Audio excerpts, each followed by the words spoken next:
అయ్యా, దేవుడిచ్చిన ప్రసాదం అనుకుని నలుగురిని కన్నాను. ముగ్గురికి పెళ్లి చేయగలిగానయ్యా. ఈ ఊరు ఏమిచ్చినా మీరు తీసుకుంటారు కదయ్యా. ఇది మిగిలిపోయింది. తమరే ఏదో ఒకటి చెయ్యండి అయ్యా. అయ్యో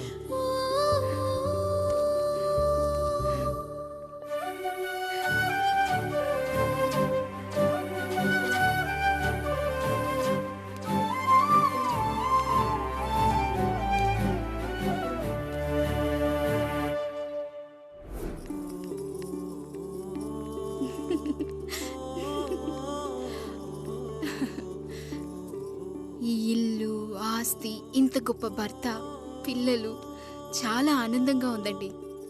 కానీ నాకు ఒకటే లోటు. మన తర్వాత మన పిల్లల్ని చూసుకోవడానికి వీళ్ళకొక అన్నయ్య కావాలండి. అచ్చం మీ పోలికలతో వీళ్ళకొక అన్నయ్యని కందామండి. నువ్వు అడిగితే కాదనగలనా?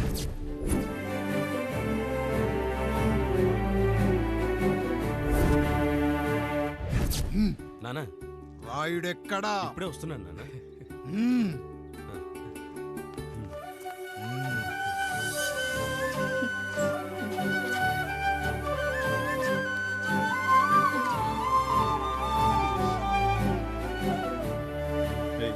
చూడరా, మీ అన్నం మీద పగ తీర్చుకోవడానికి నీకు ఇదే సరైన సమయం. పర్లేదంటావా? ఏం పర్వాలేదు. అయ్యా ఎరా రంగా, ఏం కావాలో అడగరా. నీకంటూ ఏమి ఇవ్వలేదు, నువ్వు ఏమి అడగలేదు. చెప్పరా. మా అన్నకు నాకు పడట్లేదయ్యా. తోడ పుట్టినవాడని చాలా సహించాను. అడ్డమైన దానాలు చేసి ఆస్తి మొత్తం పోగొట్టాడు. ఇప్పుడేం కావాలరా? కొద్దిగా ఈ కత్తి తీసుకొని వాడిని చంపి పెట్టండి అయ్యా.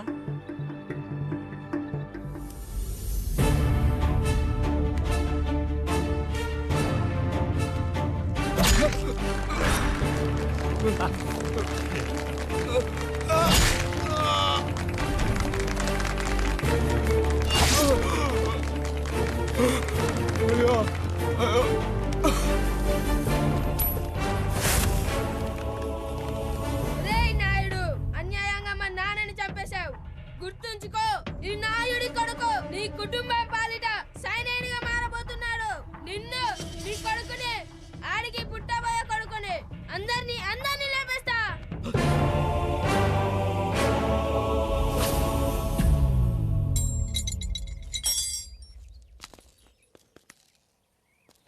ఏం జరిగింది? మీరు హత్య చేసినట్టు ఇప్పుడే సమాచారం అందింది.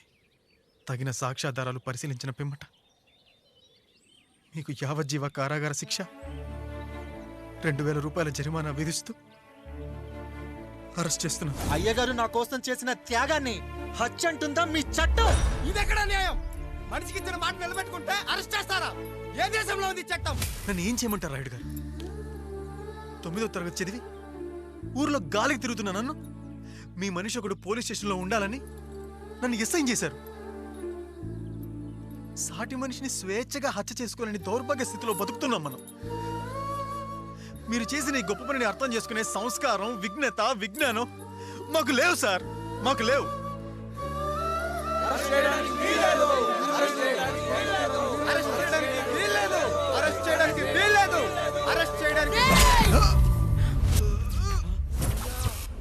నాయుడు గారు,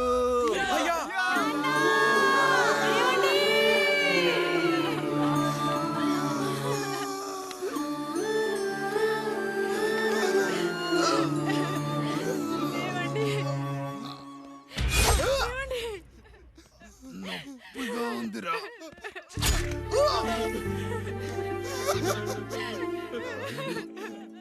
సుధా, నేను లేకుండా ఎలా ఉండగా? పర్వాలేదండి, బిడ్డలతో నేను ఉండిపోతాను.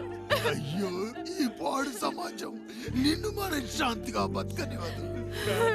ఇంతమంది పిల్లల్ని చూసుకుంటూ భర్త లేకుండా ఎలా బతకగలం?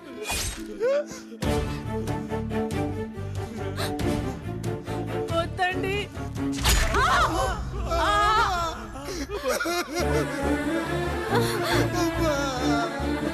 రాయుడు, బిడ్డలు జాగ్రత్త.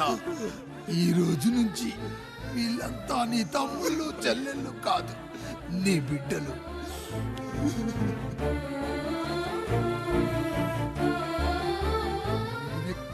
వెళ్ళనురా. నీ కష్టం వస్తే ఒక్కసారి నాన్న అని పిలవరా. ఆ సమాధిలోంచి అయినా లేచొస్తా.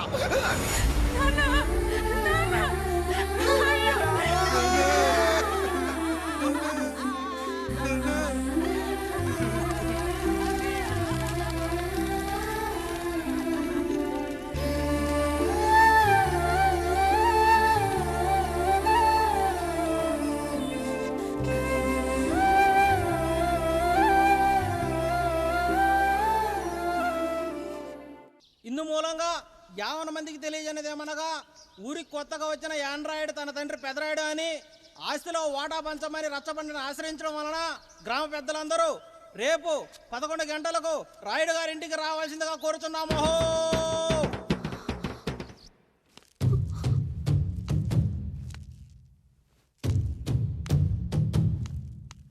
ఎందుకొచ్చారు? తన తాత పాపారాయుడు గారు ఆస్తి తనకు కూడా కావాలంటూ పంచాయతీలో ఫిర్యాదు చేశాడయ్యా.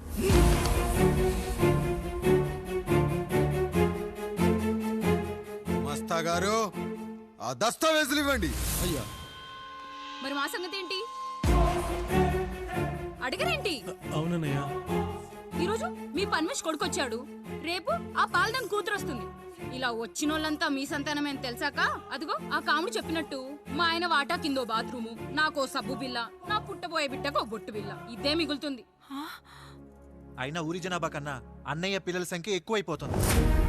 వాళ్ళందరూ ఇంటి మీదకి వచ్చే లోపు మా ఆస్తి మాకు ఇచ్చేస్తే మా బతుకులు మేము బతికేస్తాంగా. అవునన్నయ్య, మా ఆస్తి మాకు కావాలంతే.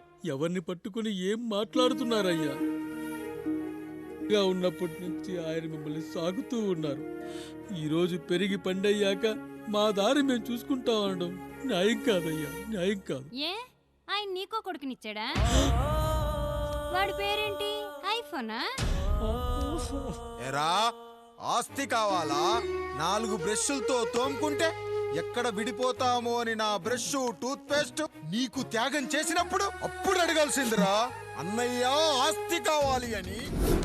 ఎరా, నేను వాడిపారేసిన లంగోటాలు మార్చి మార్చి చొక్కాలు చేతిగుడ్డలుగా వాడారే, అప్పుడు అడగాల్సిందిరా అన్నయ్య ఆస్తి పంచు అని.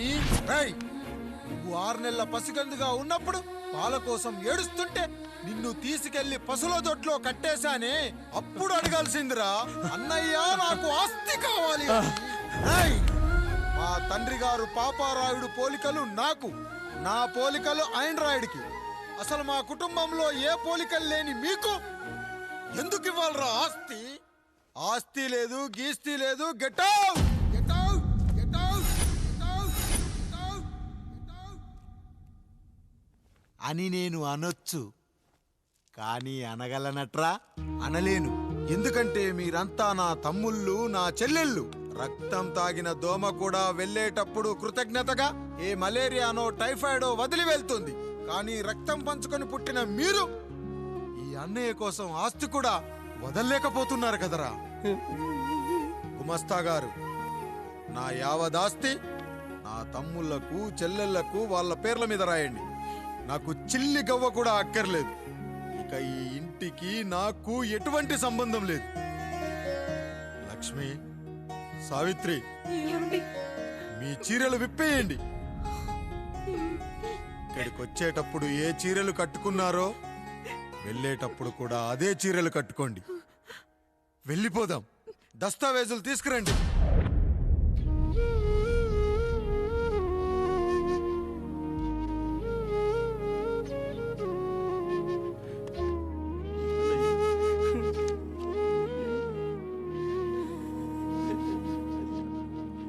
ఇక ఈ ఇంట్లో నా పేరు వినపడితే నా తమ్ముళ్ళు చెల్లెళ్ళు బాధపడతారయ్యా. ఈ ఇంట్లోనే కాదు, ఈ దస్తావేజులో కూడా నా పేరు ఉండకూడదు.